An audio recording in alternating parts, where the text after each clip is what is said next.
Akala ko hihilutin niya ako. Nandyan siya sa sa tiyan ko. Akala ko hihilutin. Naku, maya maya tumiklop yung mata at natulog. Batugan. Kakakain lang niya ng 2 pirasong tinapay at saka nagmi-milk yan siya. Chuko.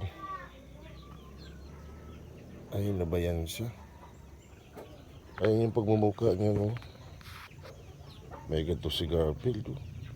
Batugan din. Katulad ng amo. Ay naku guys, magandang umaga sa inyo. Napakalamig na umaga dito sa Mount Apo, sa baba ng Mount Apo. Magkalapit lang tayo sa lugar na tinirhan ni Elias GTV. Make a good morning to all of you right there.